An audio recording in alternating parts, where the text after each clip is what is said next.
Daddy, help that lady. A single dad stops a kidnapping in broad daylight. But when the victim turns out to be a billionaire whose enemies want him ruined, one shocking twist leaves them bound by love, danger, and fate. Will this desperate act of courage destroy his family, or give them the happy ending they never dreamed possible? Before we get into the story, comment below where in the world you are watching from today. Sam Carter drummed his fingers on the steering wheel as he waited in the school pickup line. The autumn breeze scattered red and gold leaves across the parking lot, and the afternoon sun cast long shadows between the cars. His weathered pickup truck stood out among the shiny SUVs and minivans, but he kept it meticulously clean, a habit from his construction work. His face brightened as he spotted Emily bounding down the school steps, her purple backpack bouncing with each step. Her dark pigtails swung back and forth as she rushed to the truck, weaving between other students with the energy only an 8-year-old could muster. "Daddy!" Emily yanked open the passenger door and climbed in, her smile revealing a new gap where her front tooth had been. "Look what I made in art class!" She thrust a colorful paper creation toward him. Sam carefully took the artwork while keeping one eye on the traffic around them. "Well, would you look at that? Is this supposed to be our house?" "Uh-huh." Emily nodded eagerly. "See? There's you, and there's me, and that's Rex in the yard." She pointed to stick figures, including one with 4 legs that Sam assumed was their elderly golden retriever. "It's beautiful, sweetheart." Sam handed it back and pulled away from the curb. "We'll put it right on the fridge when we get home. How was the rest of your day?" Emily launched into an animated description of her day, complete with hand gestures. "Jenny brought cupcakes for her birthday, and I got one with purple sprinkles. And in math, I got all my multiplication tables right. Even the 9s. That's my girl." Sam's chest swelled with pride. Despite everything they'd been through, Emily's spirit remained bright and undiminished. "Speaking of food, what should we do for dinner tonight?" Emily tapped her chin thoughtfully, a gesture that reminded Sam so much of her mother it made his heart ache. "Can we make spaghetti? With the garlic bread?" "Sounds perfect to me." Sam turned onto Main Street, passing the familiar shops and stores that lined their small town's business district. "We'll need to stop at the grocery store, though. We're out of noodles. Can we get ice cream, too?" Emily's eyes sparkled with hope. Sam chuckled. "Nice try, but we still have plenty at home from last week." "But that's vanilla," Emily protested. "What if we need chocolate?" "What we need is to stick to our grocery list," Sam said firmly, but he couldn't help smiling. "You know the budget rules." Emily sighed dramatically. "I know, but maybe we could put chocolate ice cream on next week's list?" "We'll see." Sam turned into the strip mall parking lot where their regular grocery store was located. The lot was relatively empty for this time of day, with only a scattered few cars near the various storefronts. "Did you remember to put your library book in your backpack? It's due tomorrow," Sam asked as he navigated toward an empty parking spot. "Oh, I forgot to tell you. Mrs. Peterson gave us an extra week because so many kids were sick last week." Emily unclipped her seatbelt and reached for her water bottle in the cup holder. "Can we go to the library anyway? I finished my book last night." "Sure, we can do that after dinner." Sam slowed the truck as they passed the row of smaller shops that bordered the grocery store. "Maybe we can find that new series you were talking about." "Daddy, help that lady." Emily's sudden scream made Sam jump.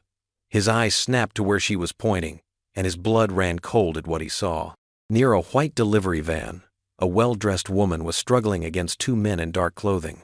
One had his hand clamped over her mouth, while the other tried to force her into the vehicle's side door. Sam's heart nearly stopped as Emily's scream pierced through the calm afternoon.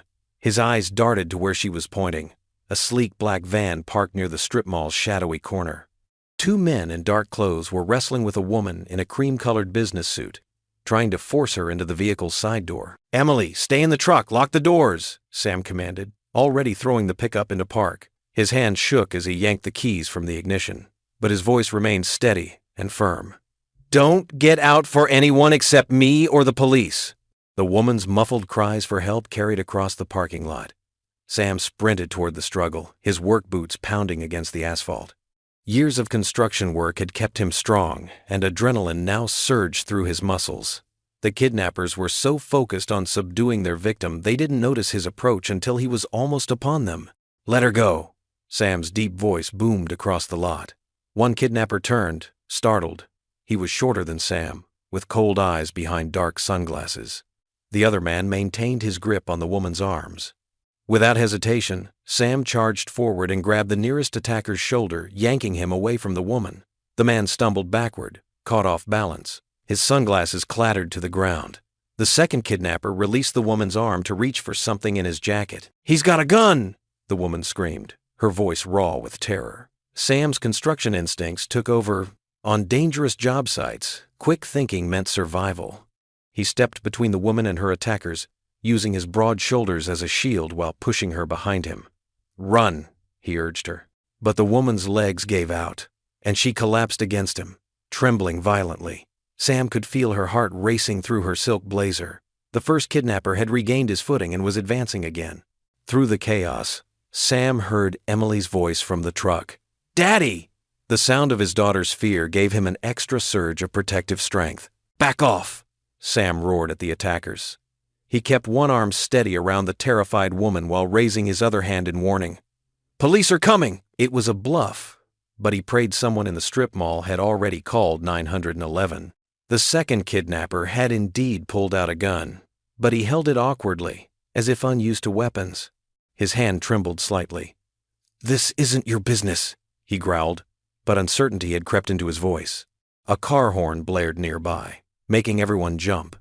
The kidnappers exchanged quick glances. Sam could see them weighing their options, probably realizing their carefully planned abduction was now too public, too messy. The woman pressed closer to Sam, her fingers gripping his worn leather jacket. He could smell her expensive perfume mixed with fear-drawn sweat. "Please," she whispered, "don't let them take me." "Not happening," Sam assured her quietly, his eyes never leaving the threats in front of them.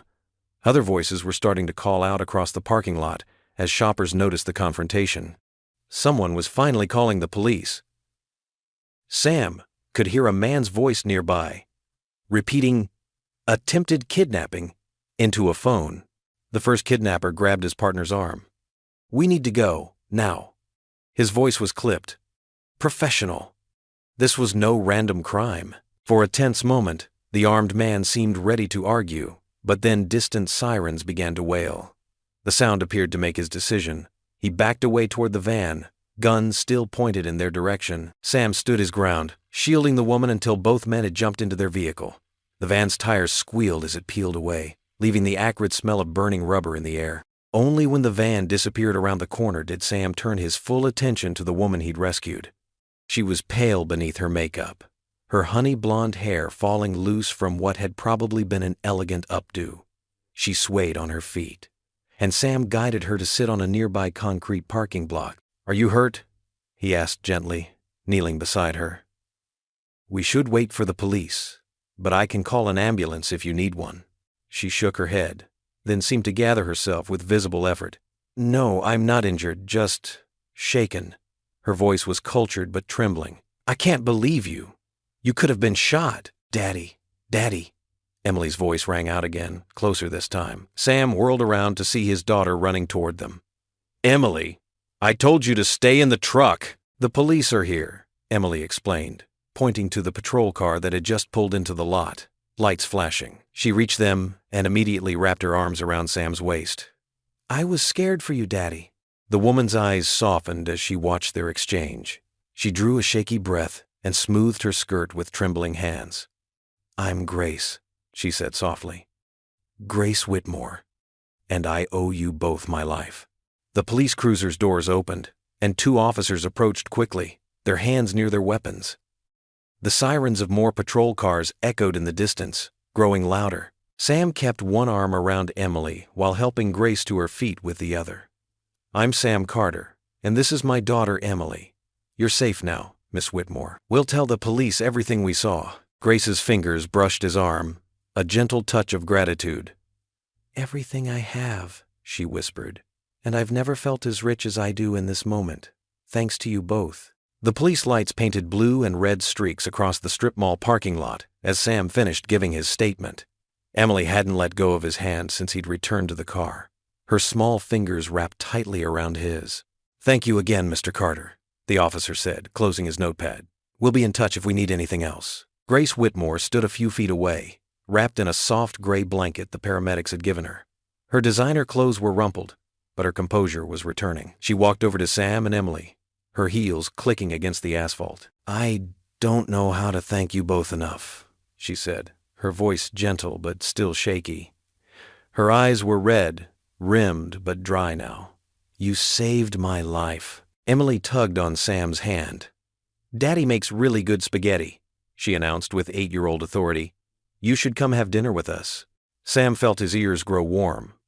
"Emily, I'm sure Miss Whitmore has other—" "Please," Grace interrupted.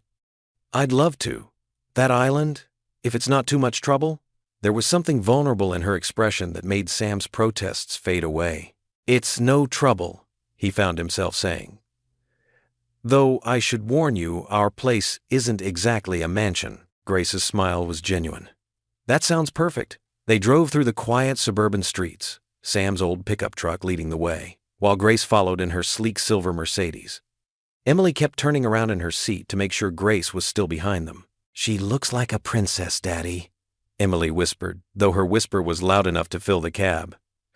"But sad, like in the stories before they find their happy ending." Sam's heart squeezed. Emily had always been perceptive, just like her mother. "Sometimes grown-ups get sad too, sweetie." Their small house sat on a corner lot, with a slightly overgrown lawn and cheerful yellow curtains Emily had picked out herself. Sam felt self-conscious as he led Grace up the cracked concrete path to their front door. "I love your garden," Grace said, noticing the wild roses that climbed up one side of the porch. "It's so alive," Emily beamed. "Those are my mom's roses. Daddy helps me take care of them now." A shadow of understanding crossed Grace's face as she glanced at Sam's bare ring finger. He busied himself with unlocking the door. Inside, the house was modest but clean, filled with Emily's artwork and family photos. A worn plaid couch dominated the small living room, and the coffee table showed water rings from countless cups of hot chocolate. "Make yourself at home," Sam said, heading to the kitchen. "Emily, show Miss Whitmore where she can wash up while I start dinner." "It's Grace, please," she called after him. "Miss Whitmore makes me feel like my grandmother." In the kitchen, Sam moved with practiced efficiency, pulling out ingredients while listening to Emily's voice drift down the hallway. She was giving Grace the grand tour, which mainly consisted of pointing out her favorite stuffed animals and art projects. "And this is my science fair project from last year," Emily was saying.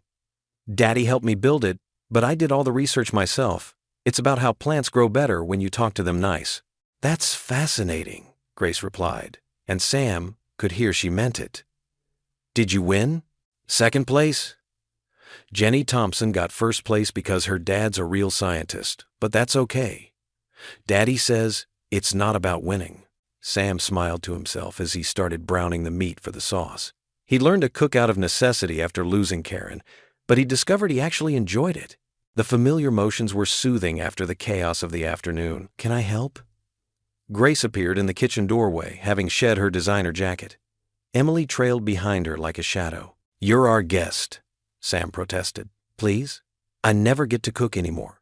My house staff." She trailed off, looking embarrassed. "You can help me set the table." Emily grabbed Grace's hand and pulled her toward the cabinet where they kept the plates. Sam watched as his daughter instructed the billionaire heiress on the proper placement of forks and napkins. The kitchen filled with warmth and the smell of garlic and herbs. Grace rolled up her silk sleeves and helped Emily tear lettuce for the salad while Sam stirred the sauce.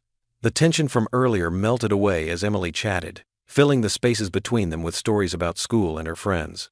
"Daddy, can we use the special cups?" Emily asked, already pulling out the mismatched collection of colored glass tumblers they saved for birthdays and holidays. "Sure, sweetheart." Sam couldn't deny her anything tonight, not after what they'd been through. They settled around the old oak table, its surface marked with years of family meals and homework sessions. Grace sat carefully in one of the wooden chairs, but her posture relaxed as Emily insisted on sitting next to her. "This looks wonderful," Grace said, twirling spaghetti around her fork with obvious appreciation. "I can't remember the last time I had a home-cooked meal." "Daddy makes the best sauce," Emily declared. "He says it's Grandma's secret recipe, but I think the secret is love." Sam nearly choked on his water, but Grace's laugh was warm and real. "I think you might be right about that." As they ate, Emily kept up a steady stream of conversation, drawing out smiles from both adults. She told Grace about her teacher, Miss Martinez, and how she was learning to play the recorder in music class. "Maybe I can play for you sometime?" Emily offered. "I know 3 whole songs now. I'd like that very much," Grace said softly, and Sam noticed how her eyes grew bright. The evening light filtered through the kitchen window, casting a golden glow over the simple meal. Grace helped herself to seconds, something Sam suspected she rarely did at fancy dinner parties. When Emily dropped her fork and it clattered against the plate, Grace didn't flinch at the noise. She just handed Emily a napkin with a conspiratorial wink. Sam watched as Grace listened to Emily's stories. Really listened, the way few adults did. She asked questions about Emily's friends and her favorite subjects, remembered details from earlier conversations, and shared a few carefully edited stories about her own childhood that had Emily giggling. Looking at them, you'd never know one was a billionaire heiress and the other a construction foreman's daughter. They were just 2 people sharing a meal, finding connection in this small, warm kitchen where the wallpaper was slightly peeling and the overhead light flickered sometimes when it rained. Grace caught Sam watching and smiled, a real smile that reached her eyes and softened the elegant planes of her face. For a moment, she looked like she belonged there, at their worn wooden table, with Emily's laughter filling the air and the last rays of sunset painting everything in shades of gold. Sam stood at Emily's bedroom door, watching his daughter's peaceful face as she slept. The evening's excitement had finally caught up with her, and she dozed off mid-story, still clutching her favorite stuffed rabbit. He pulled her door quietly closed and made his way back to the kitchen where Grace Whitmore sat, her elegant fingers wrapped around a mug of coffee. "She's absolutely precious," Grace said softly, her designer dress looking strangely out of place against the worn kitchen chair. "You've done an amazing job with her." "Thank you." Sam settled into the chair across from her, noting how the kitchen's warm yellow light softened Grace's features, making her look younger and more vulnerable than she had earlier. "She's my whole world." Grace's perfectly manicured fingers tightened around the coffee mug. "Mr. Carter." "Sam, please." "Sam." She took a deep breath, her shoulders tensing. "What happened today? It wasn't random." Sam leaned forward, his protective instincts stirring. "What do you mean?" "My family." Grace's voice wavered slightly. "The Whitmore name comes with a lot of baggage. And money. Mostly money." She attempted a smile that didn't reach her eyes. "When my father died last year, he left everything to me. His entire empire. My cousins and uncles weren't exactly thrilled." Sam watched as she set down her coffee, her hands trembling slightly. The kitchen clock ticked steadily in the background, marking the heavy silence. "They've been trying to force me out of the company for months," she continued. "Threatening letters, suspicious accidents, and now." She gestured vaguely toward the window. "I recognized one of the men today. He works for my Uncle Robert." "Have you gone to the police?" Sam asked, his construction foreman's mind already analyzing the situation like he would a dangerous worksite. Grace laughed, but it was a hollow sound. "With what proof? My family has half the city's legal system in their pocket." She rubbed her temples. "I'm sorry to burden you with this. I shouldn't have said anything." "No," Sam said firmly. "I'm glad you told me." He thought of Emily's mother, how quickly life could change, how important it was to protect the people you care about, even if you just met them. Grace stood suddenly, pacing the small kitchen. Her designer heels clicked against the linoleum floor. "The worst part is the loneliness," she admitted. Living in that massive house, surrounded by security systems and guards, but never knowing who to trust. She stopped at the window, staring out into the darkness. "Tonight was the first time in months I felt safe." Sam followed her to the window, standing close enough to catch the subtle scent of her expensive perfume. "This house isn't much," he said, "but you're welcome here anytime. Emily would love it, and I." He cleared his throat. "Well, I know something about feeling alone." Grace turned to face him, her eyes glistening with unshed tears. "How do you do it? Stay so strong for her?" "You just do," Sam said simply. "You wake up every morning and choose to keep going. For them." He gestured toward Emily's room. "And eventually, you find moments of joy again, like tonight's dinner." Grace smiled, and this time it reached her eyes. Emily's spaghetti sauce critique was quite thorough. She gets that from her mother, Sam chuckled. Catherine was a food writer. Everything was always too bland or needs more oregano. Was? Grace asked softly. Cancer. 3 years ago. Grace touched his arm gently. I'm so sorry, Sam. The warmth of her hand seemed to linger even after she pulled away. Sam cleared his throat again. Listen, I may not have fancy security systems, but I know how to watch out for people. It's part of my job at the construction site, keeping everyone safe. He met her eyes steadily. Let me help, at least until the police sort this out. You don't know what you're offering, Grace protested. My family. They're powerful. They could make trouble for you. Sam's jaw set firmly. I've handled trouble before, and nobody should have to feel unsafe in their own life. A car horn sounded outside. Grace's driver right on schedule. She gathered her purse, then hesitated. Why would you risk helping a stranger? Because Emily was right about you, Sam said simply. You're one of the good ones. And good people look out for each other. Grace's eyes softened. Your daughter is very wise for her age. Too wise sometimes, Sam agreed, walking her to the door. I'll give you my number, day or night, if you need anything. Grace pulled out an elegant business card and a pen, quickly writing on the back. My private line. Not even my family has this number. She pressed the card into his hand. Thank you, Sam, for everything today. Sam stood in the doorway, watching as Grace walked to the waiting limousine, its black surface gleaming under the streetlights. She turned back once, offering a small wave that he returned. As the luxury car pulled away, Sam could have sworn he saw her shoulders relax, just a little, as if some of the weight she carried had lifted. He closed the door, double-checking the locks out of habit. The kitchen still held traces of their dinner.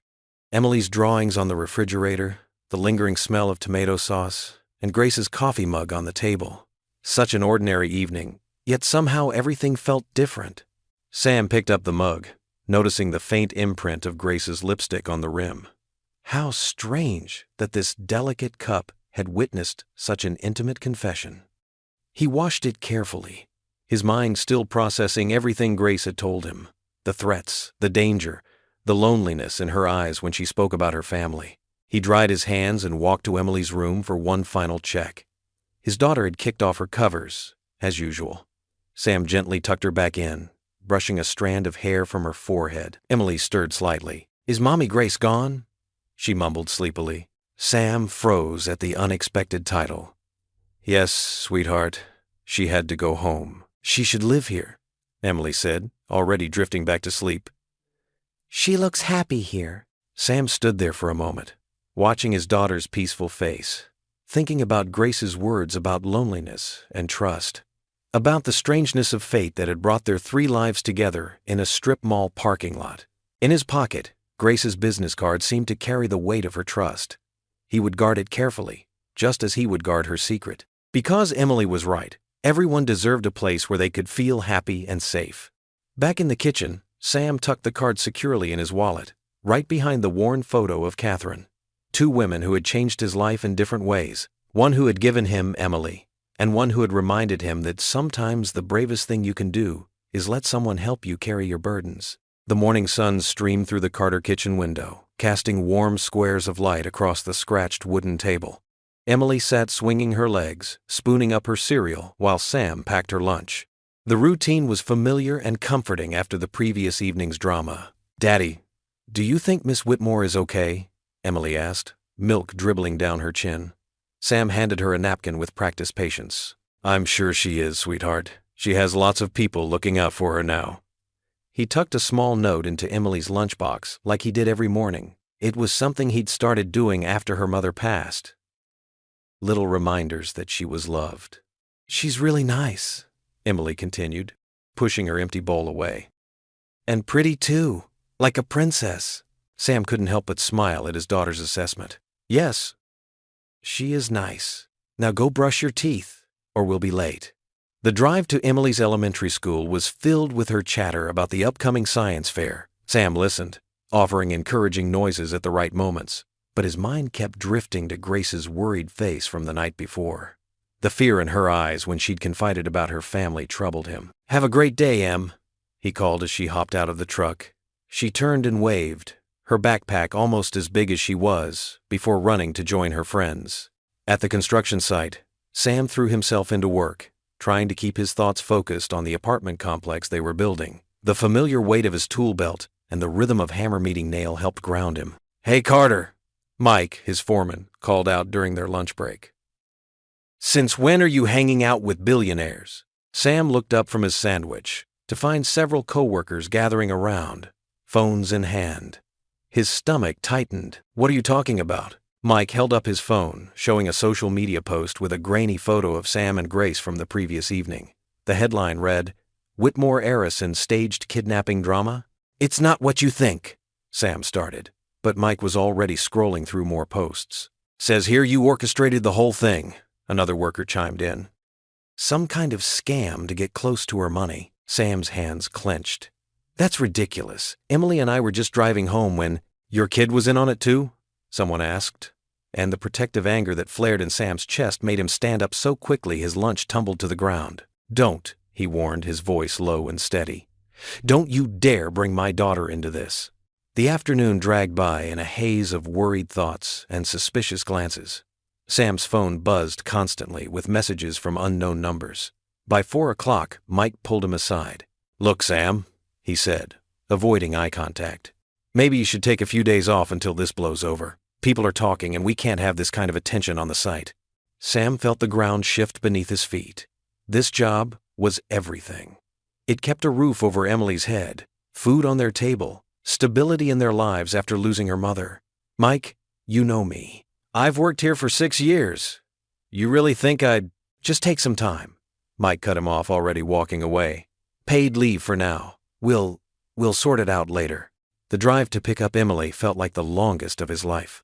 Sam's hands gripped the steering wheel as he tried to figure out how to explain this to an 8-year-old who'd already lost so much. When he pulled up to the school, his heart sank further at the clusters of parents whispering and pointing. Emily bounded over to the truck, oblivious to the stares. "Daddy, I got an A on my spelling test." "That's wonderful, sweetheart," he managed, helping her buckle in. "How about we get pizza tonight?" "Really?" Her face lit up. Pizza was usually reserved for special occasions. Sam nodded, desperate to preserve her happiness for just a little longer. But as they walked into their local pizza parlor, the television mounted on the wall stopped him cold. There was his face, captured in mid-motion as he helped Grace to her feet after the rescue. The news anchor's voice cut through the restaurant chatter. In a shocking development, sources close to the Whitmore family suggest yesterday's alleged kidnapping attempt may have been staged. The construction worker involved, Samuel Carter, is being investigated for possible conspiracy. "Daddy?" Emily tugged at his hand, her voice small and confused. "Why are you on TV?" Sam stared at his daughter's worried face, then at the curious eyes of other customers. The pizza parlor suddenly felt suffocating. "Change of plans, Em," he said quietly. "Let's get our dinner to go." Back home, Sam watched Emily pick at her pizza, his own appetite gone. His phone wouldn't stop buzzing, work contacts backing away, acquaintances asking questions, reporters seeking comments. He'd had to silence it just to think straight. "Are we in trouble?" Emily asked suddenly, her pizza abandoned. Sam reached across the table and took her small hand. "No, sweetheart. Some people are just telling stories that aren't true, but we know the truth, don't we?" Emily nodded solemnly. "We helped Miss Whitmore because she needed help. That's what you always say we should do." "That's right." Sam squeezed her hand, wishing he could protect her from what was coming. "And no matter what happens, we stick together, okay?" "Okay, Daddy." She got up and wrapped her arms around his neck. "Can I watch cartoons before bed?" "Sure thing, kiddo." As Emily settled in front of the television, Sam stood at the kitchen sink, staring out the window into the gathering dusk. Everything they'd built since Sarah's death, their routine, their stability, their place in this community, was suddenly at risk. He thought of Grace's words about her family's influence, never imagining it could reach into his own simple life with such devastating effect. The evening news droned on in the background, his face appearing again and again as different channels picked up the story. Sam Carter, devoted father, honest worker, man of simple means, now painted as a scheming opportunist. He watched Emily's reflection in the window glass, innocent and unaware, and felt the weight of responsibility press down on his shoulders. How would he protect her from this? How would he keep their world from falling apart? The buzzing of his phone started again, and this time when he glanced at it, he saw Grace's name on the screen. But before he could answer, Emily called out from the living room, "Daddy, you're on TV again." Sam's hands trembled as he turned the key in his front door lock. The weight of the day pressed down on his shoulders like a ton of concrete, the same material he'd been working with just hours ago when everything fell apart. The whispers and stares from his coworkers still burned in his mind. Inside, Emily sat at the kitchen table doing homework, watched over by Mrs. Peterson, their elderly neighbor, who often helped after school. The old woman's eyes narrowed when she saw him. "I saw the news, Sam," Mrs. Peterson said, gathering her things. "I've known you for years, but, well, I just don't know what to think anymore." "Mrs. Peterson, please," Sam started, but she was already heading for the door. Emily looked up from her math worksheet, her small face creased with worry. "Daddy, why was everyone at school talking about you today?" Before Sam could answer, a gentle knock echoed through the house. His stomach clenched. More neighbors with accusations? But when he opened the door, Grace Whitmore stood there, elegant, even in casual clothes, with a distinguished older man in a suit beside her. "Sam," Grace said softly, her eyes full of determination, "this is Richard Montgomery, my family's attorney for the past 20 years. May we come in?" Sam stepped back, allowing them entry. Emily bounced up from her chair. "Miss Grace!" she exclaimed, but stopped short when she saw Sam's serious expression. "Emily, honey," Sam said, "why don't you go work on your homework in your room for a little while?" "But Daddy, please, sweetheart." Once Emily had gone, the three adults sat at the kitchen table. Sam's coffee mug from that morning still sat there, half full and cold. Richard opened his briefcase while Grace leaned forward, her hands clasped tightly. "I want you to know I don't believe any of these horrible accusations," Grace said firmly. "Not for a second. The media coverage has been aggressive," Richard stated, laying out several papers. "But we're already working to counter it.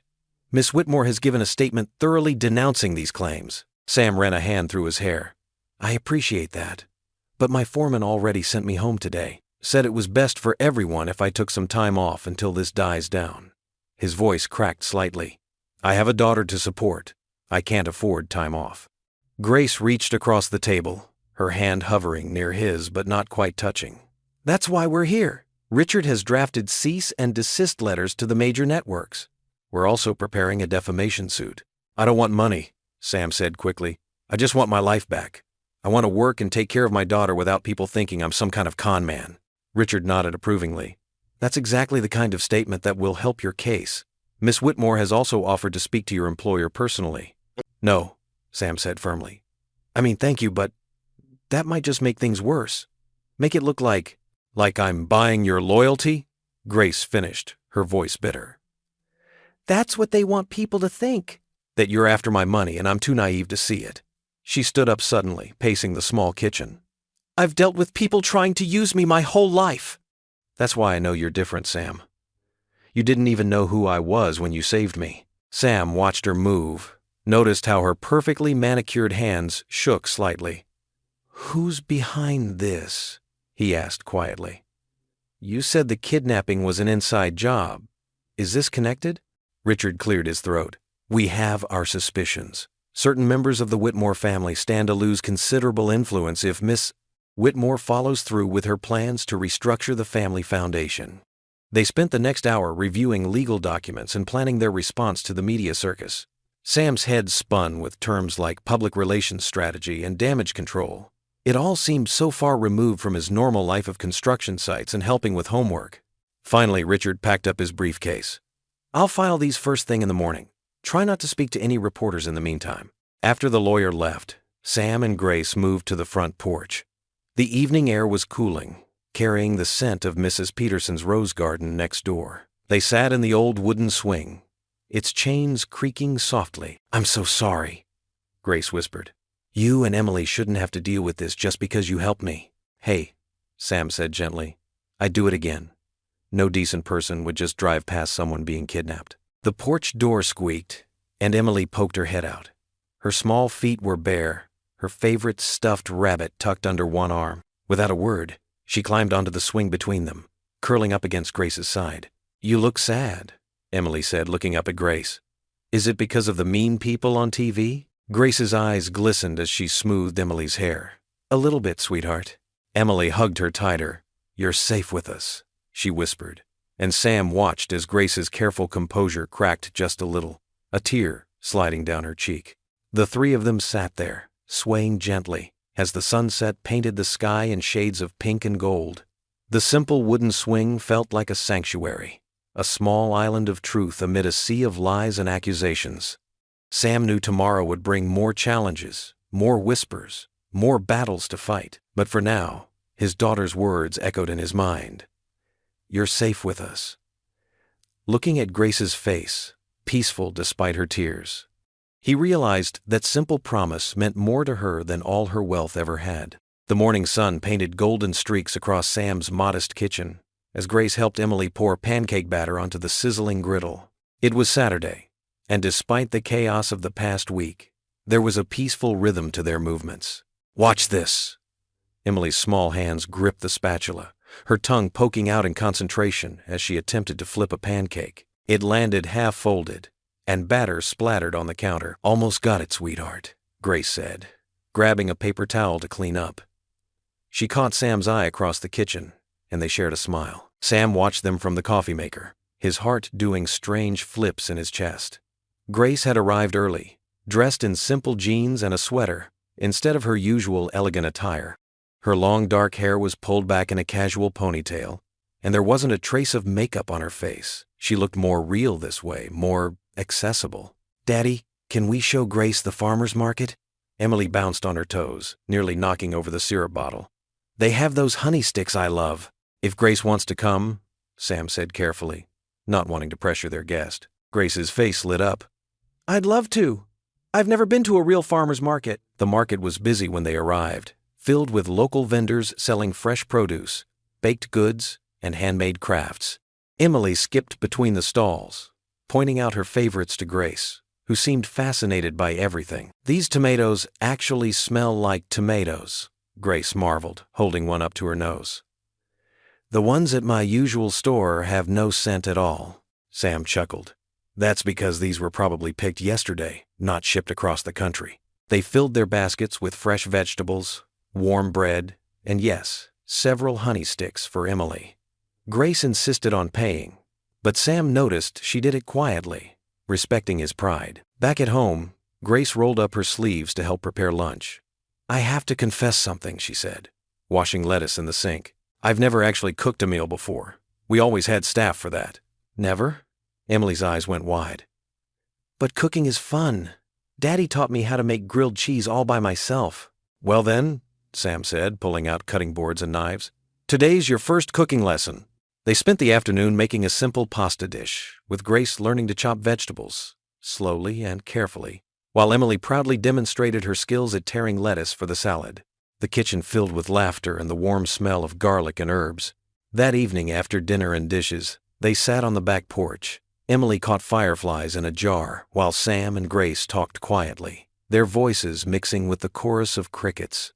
"Thank you," Grace said softly, "for letting me be part of this." Sam looked at her, really looked at her, and saw the loneliness behind her wealth for the first time. "You're welcome here anytime," he said, meaning it. Sunday morning found them walking up the steps of First Community Church, with Emily proudly holding both their hands. Sam noticed a few surprised looks from the congregation. No doubt they recognized Grace from the news. But Pastor Mike's warm welcome set the tone. Grace sat between them during the service, and Sam couldn't help noticing how she wiped her eyes during the hymns. Later, she admitted she hadn't been to church since she was Emily's age. "My family only went for appearances," she explained over coffee and donuts in the fellowship hall. "This feels different, real." Emily introduced Grace to her Sunday school teacher and showed her the craft they'd made last week, a paper chain of prayers. "See, I wrote one for Daddy, and one for my friend Katie, and one for you." Grace's fingers trembled as she touched the paper chain. "You wrote a prayer for me?" Emily nodded solemnly. "I ask God to keep you safe and happy, and to make you stay with us forever." Back home, they spent the afternoon in the kitchen again, this time baking cookies. Grace proved to be much better at baking than cooking, carefully measuring ingredients, while Emily explained the crucial importance of licking the spoon. "My mother never allowed me in the kitchen," Grace said, watching the timer. "She said it wasn't proper for a Whitmore to do servant's work." Sam saw the sadness in her eyes and touched her arm gently. "Well, in this house, we all pitch in. That's what family does." The word family hung in the air between them, full of possibility.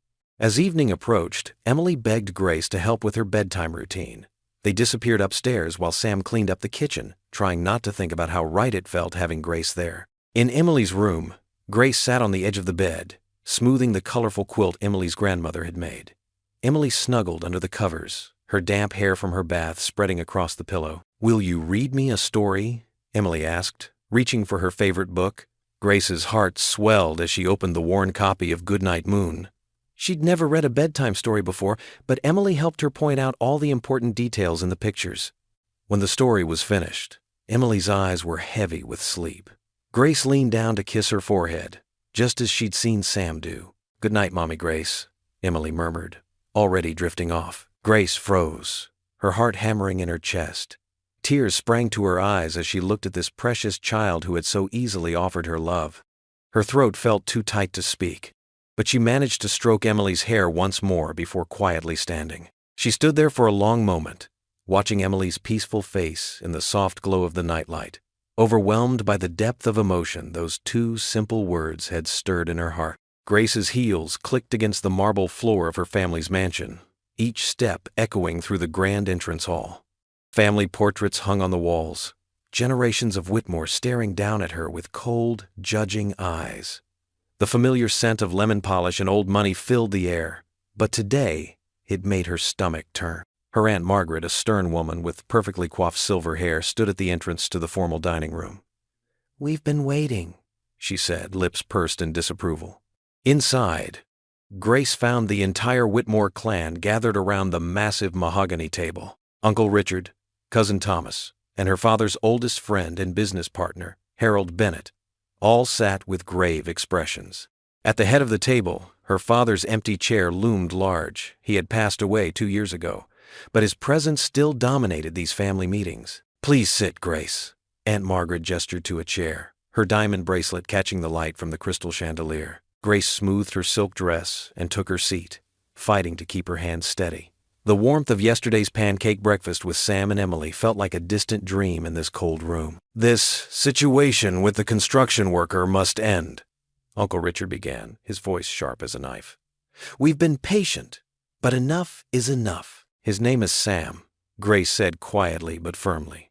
"And he saved my life." Thomas let out an exaggerated sigh.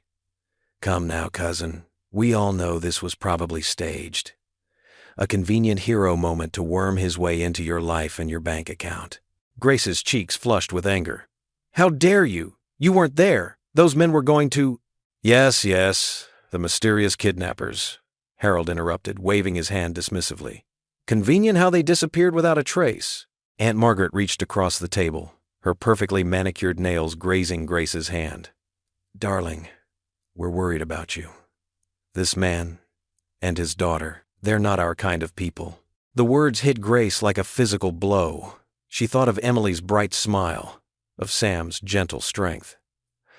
"What exactly is our kind of people, Aunt Margaret?" "People who understand the responsibilities that come with the Whitmore name," Uncle Richard answered. "People who don't make headlines by consorting with common laborers." Grace's hands clenched under the table. "Sam is one of the most honorable men I've ever met. And Emily—" "The child is clearly being used to manipulate you," Thomas cut in. "It's a classic gold digger tactic. Use the cute kid to pull at the heartstrings." Tears pricked at Grace's eyes as she remembered Emily's arms around her neck, the little girl's whispered, "Mommy Grace," still echoing in her heart. Harold cleared his throat, pulling out a thick folder. "As your father's executor, I must remind you that your trust fund comes with conditions. Maintaining the family's reputation is paramount. Are you threatening to cut me off?" Grace's voice trembled. "We're protecting you," Aunt Margaret said, her tone dripping with false sweetness. "And the foundation. Think of all the children's hospitals that depend on Whitmore funding. Would you risk that for some infatuation? Grace stood up so quickly her chair scraped against the floor. This isn't an infatuation. They've shown me more real love in a few days than I've felt in this house for years. Love won't pay for your lifestyle, Uncle Richard snapped. Or maintain your father's legacy. Choose carefully, Grace, Harold warned. Your father built this empire for you. Are you really willing to throw it all away for these people? Grace looked around the table at her family's faces, all wearing masks of concern that couldn't hide their contempt. The portraits on the walls seemed to press in around her, generations of expectations weighing on her shoulders. You have until the end of the week, Aunt Margaret declared. Either end this inappropriate relationship, or we'll be forced to take action. For your own good, of course. Grace's legs felt weak, but she forced herself to stand tall. I don't need until the end of the week. She reached up and unclasped the pearl necklace her father had given her on her 16th birthday, letting it fall onto the table. I choose them. Don't be ridiculous, Thomas scoffed. You can't survive without us. Watch me. Grace turned toward the door, then paused. And for the record, Sam has never once asked me for money. He's never even let me pay for dinner. The only people trying to control me with money are in this room. She walked out of the dining room, her steps quickening as she heard chairs scraping behind her. Aunt Margaret called after her, but Grace didn't stop. She burst through the front doors into the bright morning sun, tears finally spilling down her cheeks. Her driver, James, jumped to attention as she approached the car. Miss Whitmore, are you all right? Grace wiped her eyes, smearing expensive mascara across her fingers. Just drive, James, please. As the car pulled away from the mansion, Grace watched the imposing structure shrink in the rearview mirror. Her whole body shook with sobs, but beneath the grief, she felt something else, something that felt surprisingly like freedom. She pulled out her phone and looked at the photo she'd taken yesterday. Sam and Emily grinning over their misshapen pancakes, faces dusted with flour. It wasn't a perfect picture, nothing like the formal portraits in the mansion, but it captured something real, something worth fighting for. The car glided down the long driveway, passing under the ornate gates of the estate. Grace touched her bare neck where the pearls had rested for so many years. The skin felt naked, exposed, but somehow lighter. Behind her, the gates closed with a final, resounding clang. The autumn sunshine warmed Grace's face as she watched Emily bounce excitedly beside the ticket booth. The county fair had transformed the empty field into a wonderland of bright colors, cheerful music, and delicious smells. Food vendors lined the pathways, their signs advertising everything from corn dogs to funnel cakes. Can we go on the Ferris wheel first? Emily tugged at Sam's worn leather jacket, her eyes sparkling. Please, Daddy. Sam smiled, his shoulders relaxed for the first time in days. Whatever you want, sweetheart, he glanced at Grace. That okay with you?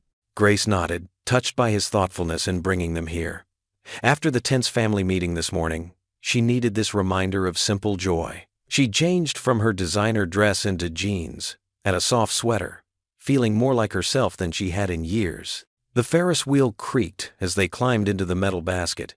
Emily squeezed between them. As they rose higher, the fairgrounds spread out below them like a colorful patchwork quilt. Emily squealed with delight, pointing at the tiny people below. Look how small everything is. She grabbed Grace's hand. Are you scared, Mommy Grace? Grace's heart swelled at the name. Not at all, sweetie. Not with you two here. Sam's eyes met hers over Emily's head, warm and understanding. The basket swayed gently at the top, giving them a view of the surrounding countryside painted in fall colors. After the Ferris wheel, Emily dragged them to the game booths. Sam proved surprisingly skilled at the ring toss, winning Emily a stuffed unicorn with rainbow-colored fur.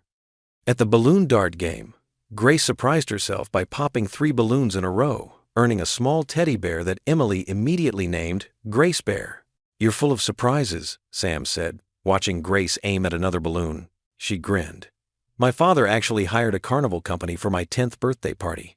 I spent the whole day practicing at the dart booth. Must have been some party, Sam said softly. Grace's smile faded slightly. It was, though I would have traded it all for just one afternoon like this. They stopped at a picnic table laden with fair treats, cotton candy, caramel apples, and fresh squeezed lemonade. Emily's face was sticky with sugar, her earlier energy somehow doubled by the sweet treats. Can we try the carousel? She pointed to the vintage merry-go-round, its painted horses gleaming in the late afternoon sunday. Sam cleaned Emily's hands with a napkin. "One more ride, then we should head home before it gets dark." The carousel music tinkled through the air as Emily climbed onto a white horse with a flowing mane. Sam and Grace stood on either side of her, holding onto the golden poles as the ride began to turn. "Thank you," Grace said quietly, looking up at Sam. "For today. For everything." He shook his head. "We should be thanking you. Emily hasn't smiled this much since." He trailed off, but Grace understood. Since before his wife died. The ride slowed to a stop, and Emily yawned, finally showing signs of tiredness. Sam lifted her easily into his arms, and she rested her head on his shoulder, clutching her prizes. The drive home was peaceful, with Emily dozing in the back seat. Grace watched the sunset paint the sky in shades of pink and orange, feeling more content than she had in years. At home, Sam carried Emily upstairs while Grace waited in the living room. The house was quiet except for the distant sounds of Sam helping Emily get ready for bed. Grace could hear their soft voices, the familiar routine of teeth brushing and pajamas, then Sam reading a short bedtime story. When Sam came back downstairs, he found Grace standing by the window, looking out at the darkening sky. The living room was dim, lit only by a single lamp that cast a warm glow. "She's already asleep," he said softly. "Completely worn out." Grace turned to face him. "It was a perfect day, Sam." He moved closer, his expression gentle. "Yeah, it was." They stood in comfortable silence for a moment, the evening settling around them like a soft blanket. Then Sam reached out, brushing a strand of hair from Grace's face. His touch was light, careful, as if she might disappear at any moment. Grace leaned into his hand slightly, her heart beating faster. Sam's eyes searched hers, asking a silent question. Slowly, giving her time to pull away if she wanted, he leaned down and pressed his lips to hers in a gentle kiss. The kiss was soft and sweet, full of tenderness and unspoken feelings.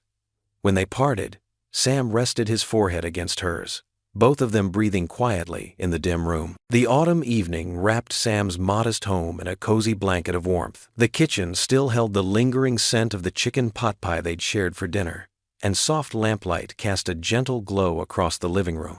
Sam sat in his favorite armchair, his worn work boots kicked off beside it, while Grace and Emily cuddled on the old plaid couch nearby. "Read it again, please?" Emily asked, holding up her favorite storybook.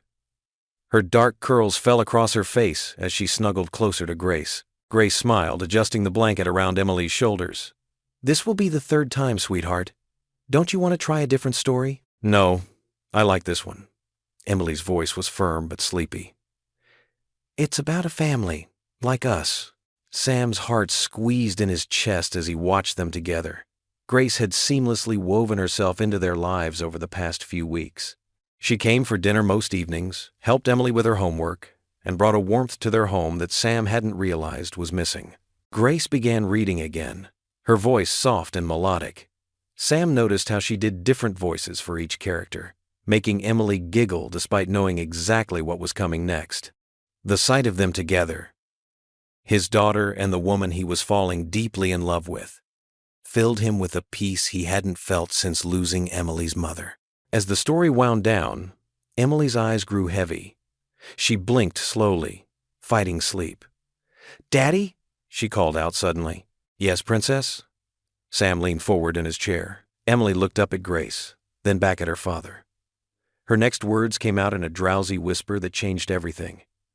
"Mommy says, you're my daddy now." The room fell silent. Sam's breath caught in his throat as he met Grace's startled gaze. Her cheeks flushed pink, and she opened her mouth as if to speak, but no words came out. "I think it's bedtime, sweetheart," Sam managed to say, his voice rough with emotion. Grace gathered herself and stood up, still holding Emily. "I'll take her up," she offered softly.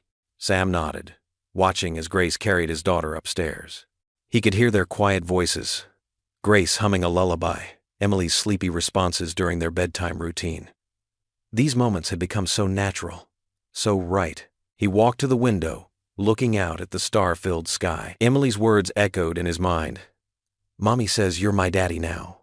His daughter, in her innocent wisdom, had given voice to what his heart had known for weeks. When Grace's footsteps sounded on the stairs several minutes later, Sam turned to face her. She stood in the doorway, beautiful in her simple sweater and jeans, looking nothing like the billionaire heiress the world knew her to be. "She's asleep," Grace said softly. "Sam, about what she said, did you mean it?" he interrupted, taking a step toward her. "Do you want to be her mommy?" Grace's eyes welled with tears. "More than anything," she whispered. "These past weeks with you and Emily, I found everything I never knew I was missing. But Sam, I don't want to pressure you or—" Sam crossed the room in 3 quick strides and took her hands in his. They were soft against his calloused fingers. "Grace," he said, his voice thick with emotion, "you've brought so much joy into our lives. Emily adores you. And he paused, gathering his courage. "I've fallen in love with you." A tear slipped down Grace's cheek. "I love you too," she breathed. "Both of you, so much." Sam's heart soared at her words. Without letting go of her hands, he slowly dropped to one knee. Grace's eyes widened as she realized what was happening.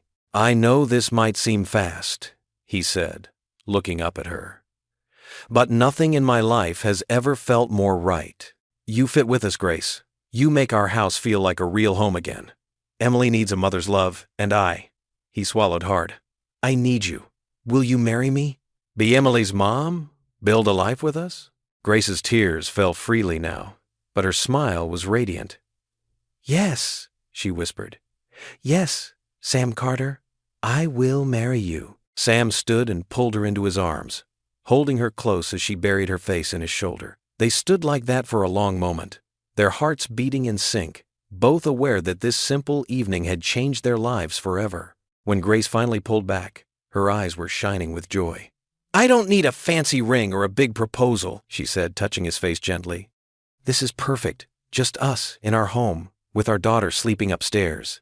Sam smiled at her words, particularly her use of "our." He reached into his pocket and pulled out a small velvet box.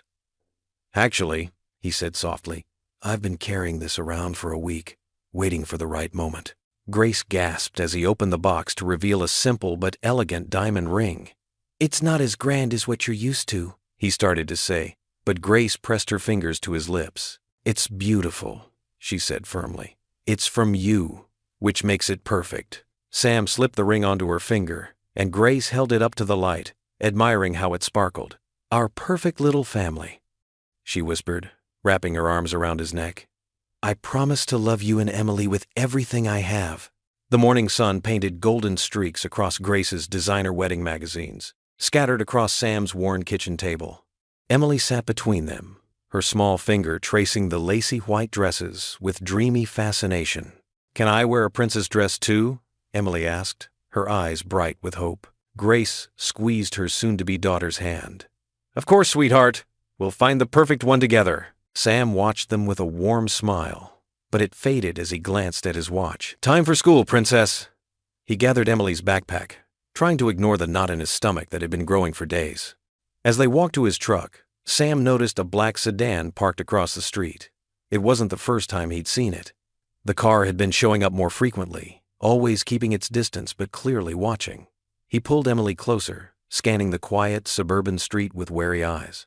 At the construction site later that morning, Sam climbed down from inspecting the roof supports to find his foreman, Mike, holding a crumpled piece of paper with a troubled expression. "Found this in your locker, Sam." Mike handed it over carefully, like it might bite. The note was typed in bold letters. "Stay away from Grace Whitmore or lose everything you love." Sam's hands trembled as he folded the paper and stuffed it in his pocket. It was the third threat this week. He hadn't told Grace about the others, not wanting to worry her when she was already dealing with pressure from her family. During his lunch break, Sam called Grace. Her voice was tight with concern. "The security team noticed someone following my car again this morning. Sam, I'm worried." "Maybe we should postpone the wedding plans," Sam suggested, hating the words even as he spoke them. "No," Grace said firmly. "That's exactly what they want. We're stronger together." That evening, Sam picked Emily up from her after-school program. She chatted about art class and multiplication tables as they drove home, but Sam's attention kept drifting to the rearview mirror. A dark SUV had been following them for the last 10 minutes. Sam took 3 wrong turns to confirm his suspicions. The SUV stayed with them, his heart pounding. He called the police on his Bluetooth, keeping his voice steady so Emily wouldn't notice anything wrong. "Daddy, why are we going the long way?" Emily asked. "Just enjoying the scenery, sweetheart." He forced a smile, relief flooding through him as he spotted a police car up ahead. The SUV finally peeled away. At home, Sam double-checked all the locks while Emily did her homework. Grace arrived with takeout dinner, and her personal security guard, James, who did a thorough sweep of the property before leaving to patrol the perimeter. They tried to keep dinner normal, but the tension hung heavy in the air. Emily picked at her food, unusually quiet. "Is something wrong?" she finally asked, looking between Sam and Grace. "Are the bad people coming back?" Grace reached across the table to hold both their hands. "We're safe, sweetie. Your daddy and I won't let anything happen to you." Sam nodded, squeezing Emily's small fingers. "That's right. We're a family now." After dinner, Sam found another note. This one slipped under his front door while they ate. His hands shook as he read it. "Last warning. Walk away now." Grace came up behind him, wrapping her arms around his waist. "We should tell the police about all of them. I'll file a report first thing tomorrow," Sam promised, turning to hold her. "But tonight, let's just try to have a normal evening." They watched Emily's favorite movie, all cuddled together on the couch. For a little while, the threats seemed distant. Emily fell asleep between them, her head resting on Grace's lap while Grace gently stroked her hair. "I'll carry her up," Sam whispered. He lifted Emily carefully, breathing in the familiar scent of her strawberry shampoo as he climbed the stairs. Grace followed, turning down Emily's bed while Sam changed her into pajamas with practiced ease. They tucked her in together, both kissing her forehead. "Sweet dreams, Angel," Grace murmured. Back downstairs, they checked in with James and reviewed the security system Grace had installed the previous week. Everything looked normal, but Sam couldn't shake his unease. "Stay tonight," he said to Grace. "There's a spare room and I'd feel better having you close." Grace agreed, calling James to arrange for an overnight watch.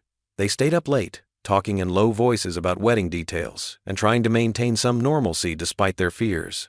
Around midnight, they finally headed to bed. Sam made one last round checking the locks and windows. He paused in Emily's doorway, watching her peaceful sleep for a long moment before retiring to his own room. The crash jolted him awake at 2 a.m. Sam bolted upright, his heart thundering. He heard Grace's door open down the hall as he raced to Emily's room. The window was open, the screen torn away, and Emily's bed was empty. "Emily!" His desperate shout echoed through the silent house.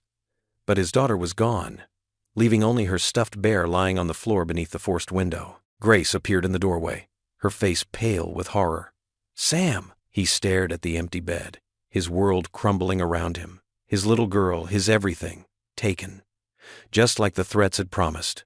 Outside, they could hear James radioing for backup and police sirens beginning to wail in the distance. But all Sam could focus on was Emily's abandoned bear. Remembering how she'd hugged it just hours before while he tucked her in, he picked up the stuffed animal with trembling hands, clutching it to his chest as the terrible reality sank in. They had taken his daughter. His knees gave out, and he sank to the floor beside Emily's bed. Grace knelt beside him, her arms wrapping around his shaking shoulders as they both stared at the open window, the cool night breeze stirring the curtains like a taunting reminder of what had just been stolen from them. Sam's knees buckled beneath him as he stared at Emily's empty bedroom. The yellow curtains she'd picked out herself fluttered in the night breeze through the forced open window. Her stuffed giraffe lay abandoned on the floor, a silent witness to the unthinkable. "No, no, no." The words tumbled from his lips as he pressed his hands against the carpet, his whole body shaking. The memory of his late wife, Sarah, flashed through his mind, her final words making him promise to keep their little girl safe. "I failed you," he whispered.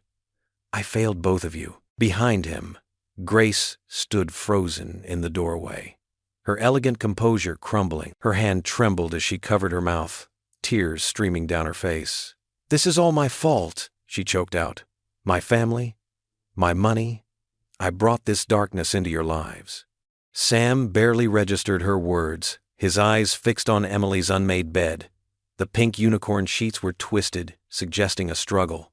His precious daughter must have been so scared. The thought sent a wave of nausea through him. "I should have known better. Grace continued, her voice breaking. Everyone I've ever loved.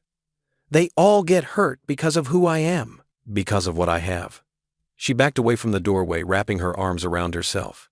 I should never have stayed, never let myself love you both. The police would be here soon. Grace's security team had already made the call. But in this moment, time seemed to stand still in Emily's room. The space felt haunted by her absence. Her school backpack still sat by her desk, covered in the sparkly stickers she loved. Her latest art project, a family drawing of the three of them, was pinned proudly to her bulletin board. Sam's fingers dug into the carpet as waves of grief and guilt crashed over him. He'd promised Emily after Sarah died that nothing bad would ever happen to her, that Daddy would always protect her. Now she was gone, snatched from what should have been the safest place in her world. I'll give them everything, Grace said suddenly, her voice tight with desperation. Every penny of my inheritance, the company, all of it. They can have it all if they just bring her back. She slid down the wall until she was sitting on the floor, her designer dress crumpling around her. The sound of her quiet sobs finally penetrated Sam's fog of despair. He turned to look at her, this woman who had brought such unexpected joy and love back into their lives, who had opened her heart to his daughter with such genuine tenderness, who was now breaking apart with the same pain that threatened to consume him. Grace. His voice was hoarse. He wanted to comfort her, to tell her this wasn't her fault, but the words wouldn't come. Instead, he found himself crawling across the carpet to where she, Saturday, his strong hands, calloused from years of construction work, reached for hers. Grace tried to pull away. Don't, she whispered. I don't deserve your kindness. I should leave before I destroy what's left of your life. But Sam held on, his grip gentle but firm. The simple contact seemed to anchor them both, a lifeline in the storm of their shared anguish. Through his own pain, he recognized the self-blame in her eyes, the same guilt he'd carried after Sarah's death, wondering if he could have somehow prevented it. We can't, he struggled to find the words. We can't fall apart now. Emily needs us both. Grace's tear-stained face lifted to meet his gaze. How can you even look at me? This happened because of who I am, because of my family's greed. Sam took a deep breath, feeling something shift inside him. The initial wave of despair was giving way to something else, a fierce determination that started as an ember in his chest and grew with each beat of his heart. Listen to me, he said, his voice growing stronger. Emily loves you. Not your money, not your status, just you. The way you read her bedtime stories, how you let her braid your hair, the chocolate chip pancakes you make her on Saturday mornings. He squeezed her hand. And I love you for the same reasons. Grace's breath caught in her throat as fresh tears spilled down her cheeks. Sam reached up to wipe them away with his thumb, the tender gesture at odds with the steel now entering his voice. Whoever took our daughter, whether it's your family or someone else, they're counting on us falling apart, on us being too broken to fight back. His jaw set in a determined line. But they don't know what it means to be a parent. They don't understand what we do for our little girl. Something sparked in Grace's eyes then. A mirror of his own resolve. She straightened her shoulders. Years of boardroom battles lending strength to her posture. You're right, she said softly, but with growing conviction. They don't know what they've done, taking on a father's love and a mother's heart. Sam stood slowly, pulling Grace up with him. They faced each other in Emily's room, surrounded by the precious details of their daughter's life. Her favorite books, her collection of seashells, the friendship bracelet she'd made for Grace just last week. The sound of sirens grew closer, but Sam hardly noticed. He was focused entirely on Grace, on the way their hands remained linked, on the shared purpose that now bound them even tighter than love. We will get Emily back, he vowed, his voice steady and sure. The words weren't just a promise. They were a declaration of war against anyone who dared harm their family. The police station hummed with tense activity as Detective Lisa Martinez spread a map across the conference room table. Sam's hands trembled as he traced the familiar route between their home and Emily's school. His eyes were red-rimmed from a sleepless night, but determination burned in his gaze. Walk us through yesterday one more time, Detective Martinez said, her voice gentle but firm. Every detail matters. Grace sat beside Sam, her normally perfect appearance disheveled, her designer clothes wrinkled from spending the night pacing. She gripped Sam's hand under the table, their shared strength flowing between them. "I checked on her at 8:30, Sam said, his voice rough. "She was reading her favorite book about horses. I tucked her in, said our prayers together, and—" His voice cracked. Grace squeezed his hand tighter. "It's okay, Sam. Take your time." Sam drew a shaky breath. "When I went to wake her at 7, the window was open. Her bed was empty." The words seemed to physically pain him. Detective Martinez nodded, making notes. "And you're certain about the timing of the security system alert?" "Yes," Grace answered. "It registered motion at 2:17 a.m. We thought it was just a false alarm from the wind." Her voice hitched. "We should have checked." "Don't blame yourself," the detective said firmly. "These people were professionals. They knew exactly how to disable the main sensors." A young officer burst into the room, clutching a file. "Detective, we got the lab results from the paint chips found under Emily's window." Martinez snatched the file, her eyes scanning quickly. "Black Mercedes, Benz, 2023 model." She looked at Grace. "Does anyone in your family own that type of vehicle?" Grace's face went pale. "My cousin Xavier. He was at the family meeting yesterday. The one where they tried to force me to break things off with Sam." Sam's head snapped up. "Your family? They'd actually hurt a child to get to you?" "The Whitmore fortune is worth billions," Grace whispered, shame coloring her voice. "Some of them would do anything to control it, especially now that I'm engaged to you." Detective Martinez leaned forward. "Miss Whitmore, we need names. Anyone who might be involved." Grace's hand shook as she wrote out a list. "Xavier handles most of the family's real estate holdings. He was furious when I announced I was giving half my inheritance to children's charities." Sam stood suddenly, pacing the small room. "Emily must be so scared. She doesn't sleep well in strange places. Not since her mother died." Grace's eyes filled with tears. She rose and wrapped her arms around Sam's waist, pressing her forehead against his back. "We'll find her. I swear it." The young officer returned with security camera footage. They watched as a black Mercedes crept down their street at 2:10 a.m. Two figures in dark clothing emerged. "Stop there." Martinez pointed at the screen. "Enhance that frame." The grainy image showed a familiar face. Grace gasped. "That's Bernard, Xavier's personal assistant. I've known him since I was a child." Sam's fists clenched. "Where would they take her?" Grace's eyes widened. "Wait. Xavier manages all the family properties, including—" She grabbed her phone, fingers flying over the screen. "My uncle's old farmhouse. It's been empty since he died last year. It's isolated, miles from the nearest neighbor." Detective Martinez was already moving. "Address? Ridge Creek Road, about 30 miles north," Grace said. "It's set back from the main road, surrounded by woods." "Why there?" Sam asked, hope and fear warring in his voice. "Because it's the one property not listed in any official Whitmore holdings," Grace explained. "Uncle Theodore bought it under a different name. He was paranoid about privacy. Xavier's the only one who knows about it." Martinez grabbed her radio. "I need surveillance teams at these coordinates immediately. No sirens, no marked vehicles. This is a potential hostage situation involving a minor." Sam started for the door, but the detective blocked his path. "Mr. Carter, I know you want to rush in, but we need to do this right. One wrong move could put Emily in danger." "She's my daughter," Sam said, his voice breaking. "I promise to protect her." Grace took his face in her hands. "And you will. But we have to be smart about this. Emily needs us to be strong and careful right now." Sam pressed his forehead against hers, drawing strength from her touch. "Okay. What's the plan?" For the next hour, they worked with the police, mapping out every detail of the farmhouse from Grace's memories. She drew rough sketches of the layout, marking possible entries and exits. "There's a back road," she said, pointing to the map.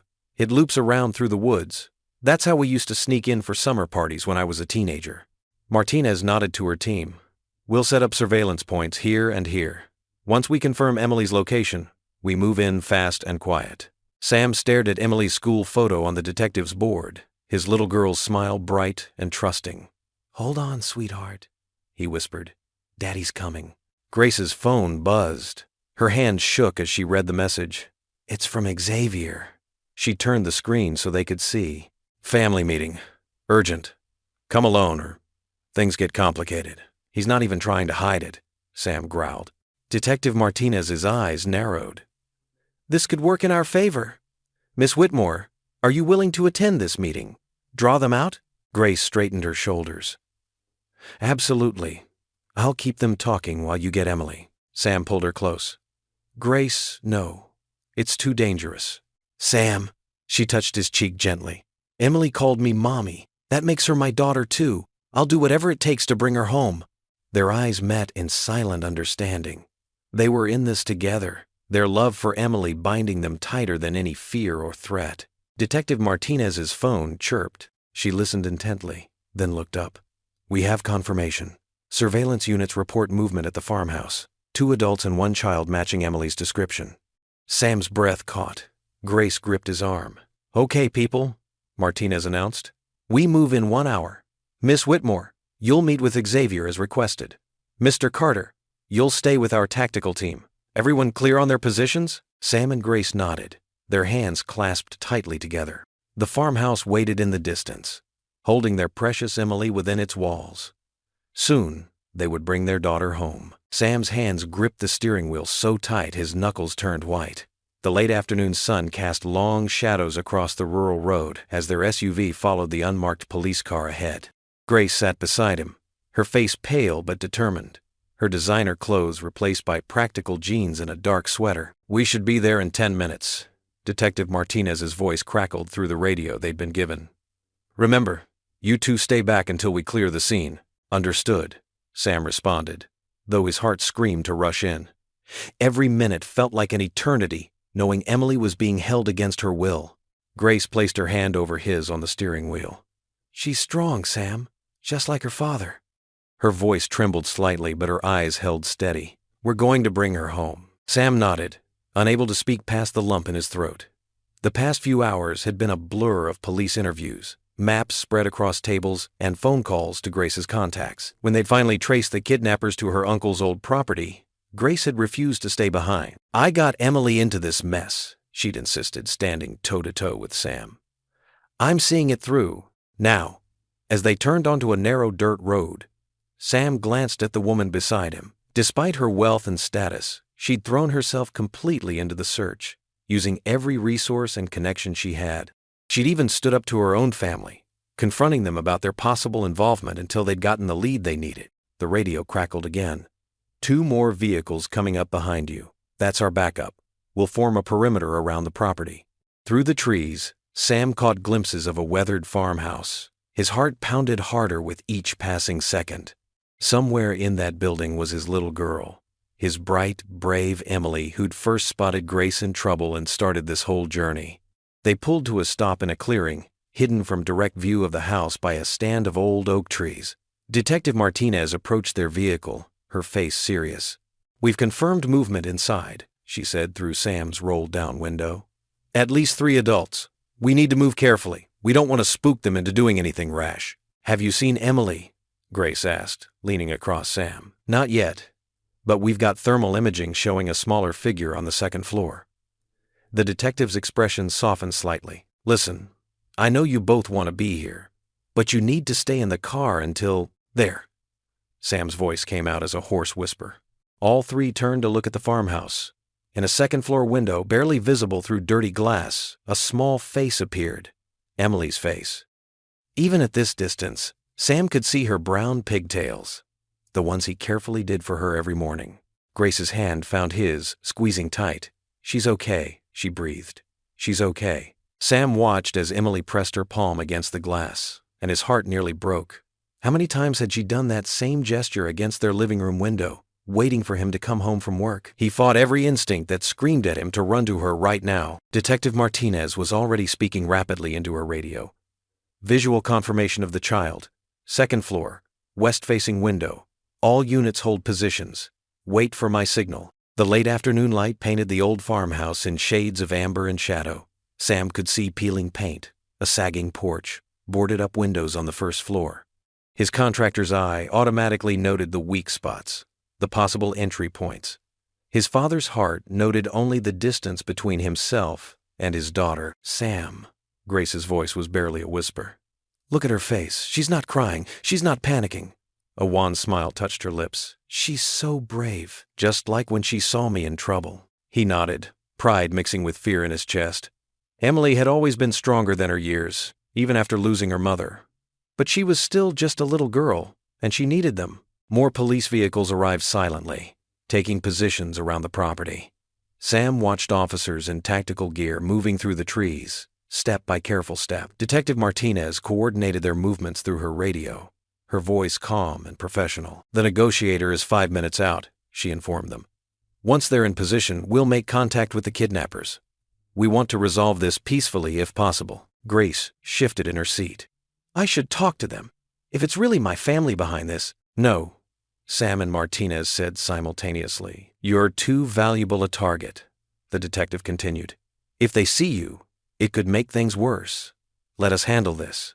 Grace fell silent, but Sam could feel her trembling beside him. He knew she blamed herself, knew she was thinking of all the ways her wealth and family complications had endangered Emily. But when he looked at her, he saw only the woman who'd become such an essential part of their lives, who loved his daughter as fiercely as he did. Emily appeared at the window again. This time, she pressed something against the glass, a piece of paper with something drawn on it. Sam squinted, trying to make out the childish scrawl. "It's a heart," Grace whispered, her voice breaking. "She's drawing hearts." Sam's vision blurred with tears. Even in danger, even held captive, his little girl was thinking of love, of family, of them. Detective Martinez's radio crackled with updates. The negotiator had arrived. Teams were in position. They were ready to begin. Sam barely heard any of it, his entire world focused on that small figure in the window, still holding up her drawing of love. Grace's hand found his again, their fingers intertwining. They sat together in tense silence, watching their daughter, waiting for the signal that would start the rescue operation. In that moment, Sam knew with absolute certainty that whatever happened next, they would face it as a family. Emily lowered her paper heart and pressed her hand against the glass one more time. Sam and Grace raised their hands in return, a silent promise across the distance. "We're coming, sweetheart," Sam whispered. "Hold on, we're coming." Sam's heart hammered against his ribs as he crouched behind the weathered barn, listening to Grace's clear voice ring out across the farmyard. She stood in plain sight, her elegant figure illuminated by the porch light as she called out to the farmhouse. "I know you're in there. I've brought what you wanted, the trust fund papers." Grace's hands trembled slightly as she held up a leather portfolio, but her voice remained steady. "Let's talk about this face to face." The old screen door creaked open. Sam held his breath, counting the shadows that moved inside. 2 figures emerged onto the wraparound porch, a man and woman he recognized from Grace's family photos. Her cousin Richard and his wife Susan, their faces tight with desperation. "Slide the papers over here," Richard commanded, his voice harsh in the evening air. While Grace kept them distracted with careful negotiations, Sam slipped around the back of the house. His construction work had taught him how to move quietly despite his size. The back door's lock was simple. He'd picked similar ones when he'd accidentally locked himself out of his own house. Inside, the farmhouse smelled of dust and abandonment. Sam's boots made no sound on the old floorboards as he followed the distant sound of sniffling. His entire body was coiled tight, ready to spring into action. He found Emily in an upstairs bedroom, curled up on a bare mattress. Her small shoulders shook with silent tears, and Sam's heart cracked at the sight. When she saw him in the doorway, her eyes went wide. "Daddy," she whispered. "Shh, baby girl." Sam pressed a finger to his lips, crossing the room in 3 long strides. "I'm here now. Everything's gonna be okay." Emily threw herself into his arms, burying her face in his neck. Sam breathed in the familiar scent of her strawberry shampoo, his arms tightening around her precious weight. A floorboard creaked behind them. Sam spun around, pushing Emily behind him. A third kidnapper, another of Grace's cousins, Marcus, stood in the doorway with a gun pointed at them. "Should have known she wouldn't come alone," Marcus snarled. Sam's mind raced.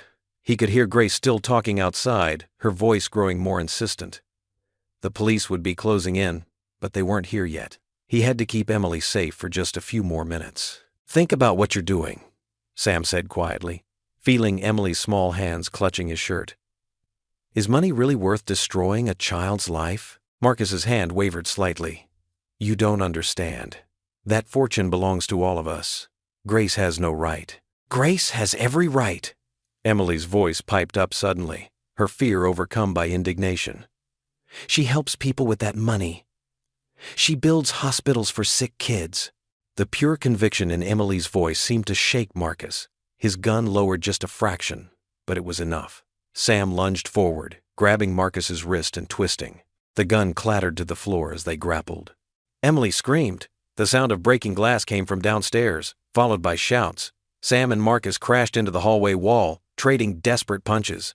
Police! Freeze! The command boomed up the stairwell. Marcus went slack in Sam's grip, the fight draining out of him. Sam shoved him face first against the wall, holding him there until thundering footsteps announced the arrival of 2 officers. As they cuffed Marcus, Sam turned back to Emily.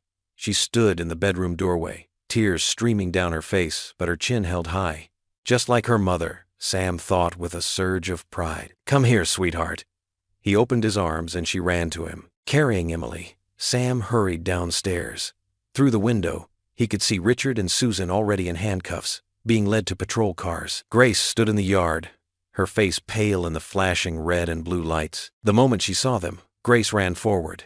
Sam met her at the bottom of the porch steps, and she threw her arms around both him and Emily. They stood there, holding each other as more police cars arrived, their sirens piercing the night. I was so scared, Grace whispered, her tears soaking into Sam's shirt.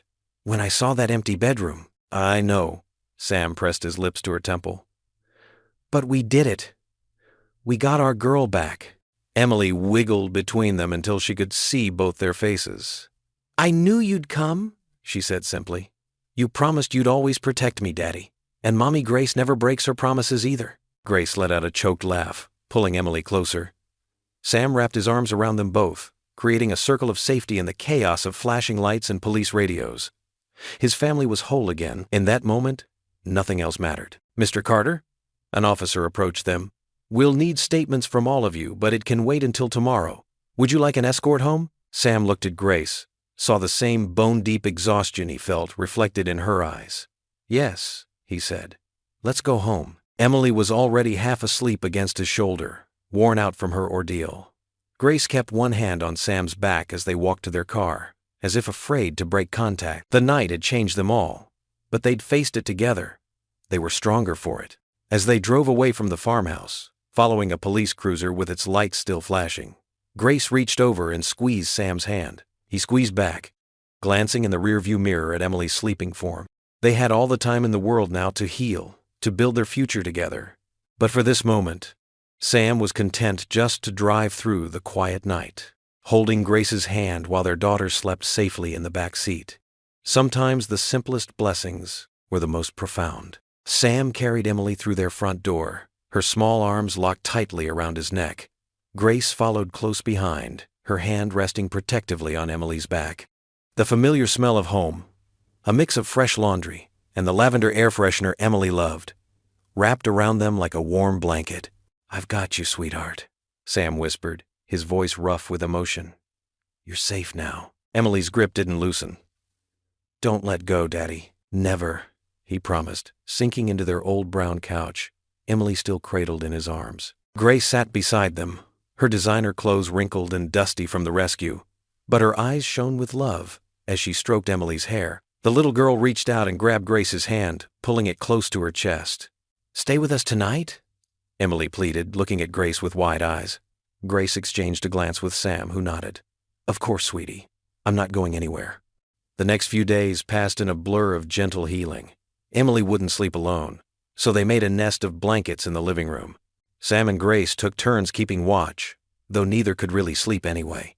Their small kitchen table, usually set for 2, now hosted a parade of caring visitors. Mrs. Johnson from next door brought over her famous chicken soup. You need your strength, she insisted, patting Emily's cheek. The Martinez family from down the street dropped off fresh baked bread and containers of rice and beans. Their daughter, Sophia, Emily's best friend, made a colorful get-well card covered in glitter and hearts. Pastor Mike and his wife visited, bringing prayers and comfort. The whole congregation has been praying for Emily's safe return, the pastor said. his kind eyes crinkling at the corners. God has blessed us with a miracle. Through it all, Grace stayed. She canceled meetings, ignored angry calls from her family's lawyers, and focused solely on helping Emily heal. She learned to make Emily's favorite pancakes, though the first batch came out rather crispy. Her attempts made Emily giggle, the first real laugh they'd heard since the rescue. One afternoon, while Sam was accepting another casserole from well-wishers at the door, Grace sat with Emily on the couch. They were working on a puzzle together, something simple and peaceful. "Your daddy was so brave," Grace said softly, helping Emily fit a piece into place. Emily nodded, her small fingers tracing the puzzle's edge. "He's always brave. But you were brave too, Mommy Grace. You helped find me." Grace's breath caught at the title, Mommy Grace. Emily had used it before, but now it carried even more weight, more meaning. "I was so scared of losing you," Grace admitted, pulling Emily closer. "You and your daddy. You're my family now." Emily looked up at her with those clear, honest eyes that could see straight to the heart of things. "You saved me too, Mommy Grace." Grace felt tears spring to her eyes as she hugged Emily tightly. Sam, returning from the door, stood quietly watching his two girls, his heart full of gratitude and love. The healing had begun, and they would face it together, not as three separate people, but as one family, bound by love stronger than fear, stronger than wealth, stronger than any force that had tried to tear them apart. The small country chapel glowed with early morning sunlight streaming through stained glass windows. Wooden pews, worn smooth by generations of faithful churchgoers, held a modest gathering of friends and neighbors. Simple white ribbons and wildflower bouquets decorated the ends of each row, their natural beauty matching the chapel's humble charm. Sam Carter stood at the altar in a crisp navy suit, his hands clasped tightly in front of him. His weathered face bore the gentle smile of a man who had weathered storms and found unexpected joy on the other side. Pastor Mike, who had counseled Sam through his darkest days after losing his first wife, stood ready to officiate, his worn Bible open in his hands. The chapel doors creaked open, and everyone turned to watch. There stood Grace Whitmore in a simple ivory dress that fell in soft waves to her ankles. Her dark hair was swept up with tiny white flowers, and her eyes sparkled with happy tears. But what made the congregation collectively sigh was the sight of 8-year-old Emily holding her soon-to-be mother's hand. Emily wore a pale blue dress that matched her eyes, her blonde curls crowned with a wreath of baby's breath. She clutched a small basket of flower petals in one hand and Grace's fingers in the other, practically bouncing with excitement. "Ready, sweetheart?" Grace whispered, squeezing Emily's hand. Emily nodded enthusiastically. "Ready, Mommy Grace?" The piano began playing softly, and Emily led Grace down the aisle, scattering rose petals with gleeful abandon. Some petals landed in clumps, others flew too far and hit the guest's feet. But no one minded. The joy radiating from the little girl's face was all anyone could focus on. Halfway down the aisle, Emily paused and turned back to the congregation.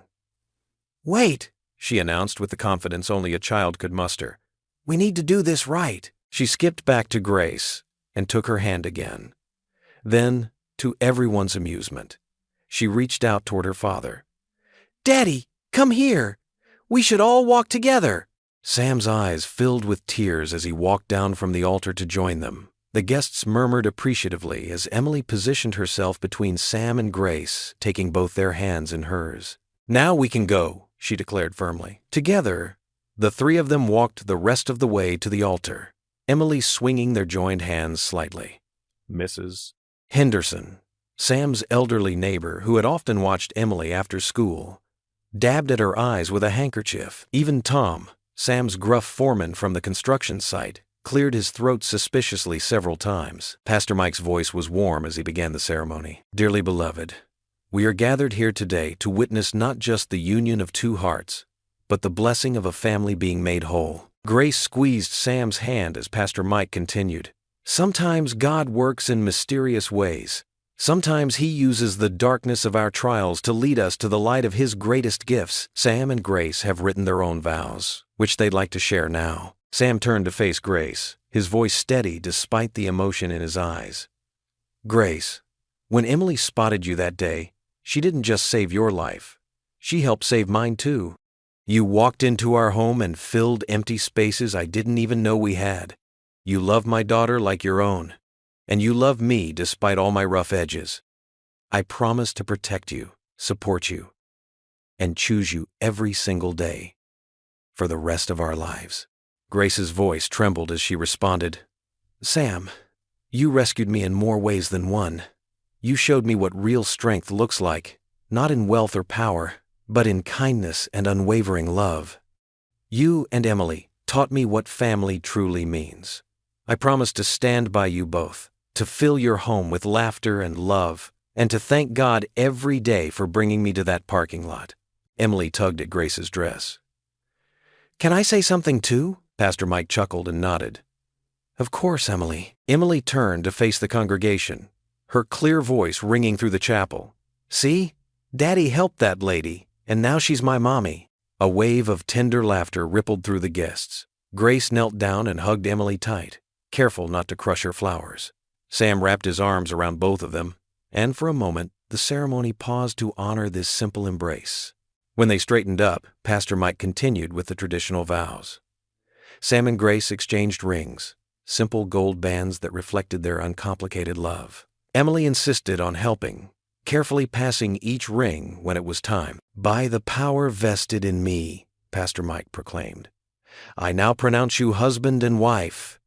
You may kiss the bride." Before Sam could move, Emily threw her hands up. "Wait, group hug first." The chapel erupted in joyful laughter as Sam and Grace included Emily in their first embrace as a married couple. Only then did Sam kiss his bride, a gentle kiss full of promise and thanksgiving. The piano struck up again, playing a cheerful recessional. Emily skipped ahead of her parents down the aisle, still tossing the last of her flower petals. She stopped at the chapel doors and waited for them to catch up. "Come on, Mommy and Daddy," she called out. "We have cake waiting." Sam and Grace walked hand in hand behind their daughter, their faces glowing with the kind of happiness that comes from finding not just love, but family. The morning sunlight streamed through the open chapel doors, wrapping the new family in its warm embrace as they stepped out together into their future. The modest gathering of guests rose to their feet, clapping and cheering as the family made their way out of the chapel. Mrs. Henderson leaned over to Tom and whispered, "Now that's what I call a proper happy ending." The aroma of fresh pancakes filled the Carters' modest kitchen on a bright Sunday morning. Grace stood at the stove, her silk robe exchanged for a simple cotton apron, expertly flipping a golden brown pancake with the confidence of someone who had finally found her place. "More chocolate chips, Mommy Grace." Emily bounced on her tiptoes beside her, still in her favorite pink pajamas decorated with unicorns. Her dark curls were messy from sleep, but her eyes sparkled with joy. Grace laughed, the sound warm and free. "Any more chocolate chips and these won't be pancakes anymore, sweetheart." She reached down to tap Emily's nose with a flour-dusted finger, leaving a tiny white spot that made the little girl giggle. Sam leaned against the doorframe, taking in the scene before him. His chest tightened with emotion at the sight of his two girls together in the morning light. Grace's designer clothes and corporate meetings seemed a lifetime away from this moment. Here she was, making breakfast with flour on her cheek and love in her eyes. "Daddy!" Emily spun around, noticing him.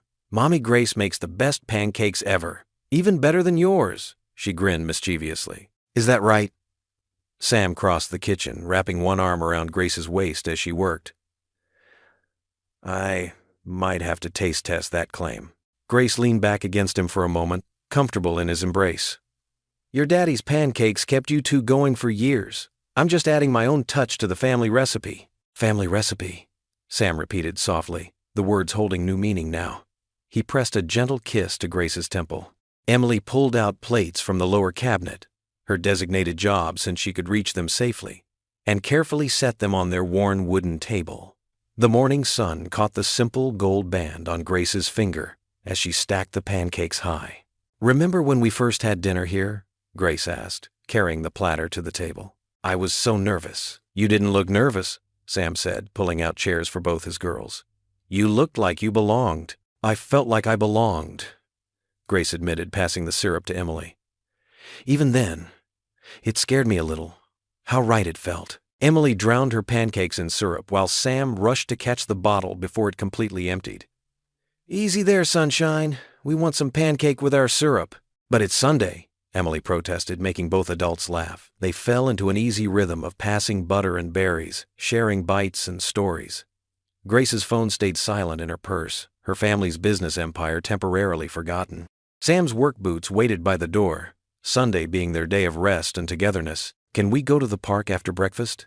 Emily asked around a mouthful of pancake. "Chew first, then talk," Sam reminded gently. Emily swallowed dramatically. "Sorry, but can we? Please?" Grace wiped a spot of syrup from Emily's chin. "I think that's a wonderful idea. The weather's perfect for the swings." "And the sandbox?" Emily added excitedly.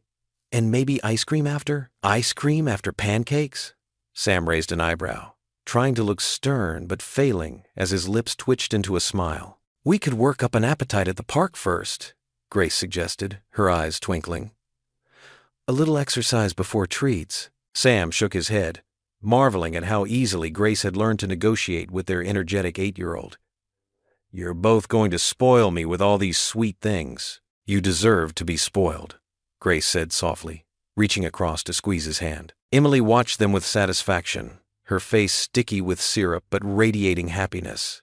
"We're like a real family now." "We are a real family," Sam assured her, his voice thick with emotion. Grace stood to clear the plates, but Emily jumped up first. "I'll help. Daddy always says families help each other." They worked together, Emily carefully carrying dishes to the sink while Grace washed and Sam dried. The morning sun streamed through the window above the sink, casting a warm glow over their domestic scene. It was so different from the formal breakfasts of Grace's past, with silent servants and cold relatives. This was warm, messy, and alive with love. After the kitchen was clean, Emily ran to get dressed, while Sam and Grace lingered by the sink. He pulled her close, breathing in the scent of pancakes and home that clung to her hair. "Thank you," he murmured. "For what?" Grace turned in his arms, looking up at him. "For choosing us. For making pancakes on Sunday morning. For loving Emily like she's your own." Grace's eyes welled with tears. "She is my own. You both are. I never knew family could feel like this." "Like what?" "Like coming home," she whispered, stretching up to kiss him softly. Their moment was interrupted by the thunder of small feet as Emily returned, now dressed in her favorite play clothes. "Ready? Can we go to the park now?" Sam laughed, keeping one arm around Grace. "Let us get dressed first, sunshine. Then we'll head out." They made their way to the front door, Emily bouncing ahead while Sam helped Grace into her light jacket. The morning air was crisp and sweet when Sam opened the door, perfect for a family day at the park. Standing on the porch, Grace took Emily's hand while Sam took the other. Emily looked up at both of them, her face glowing with contentment and certainty beyond her years. "We're forever now," she declared, squeezing both their hands. What would you do if you were in their place? Comment your answer below, and let's see how you'd rewrite the ending. If you enjoyed the story of Sam Carter, I handpicked the next story that you will enjoy. Please don't miss this one. Click here to watch it.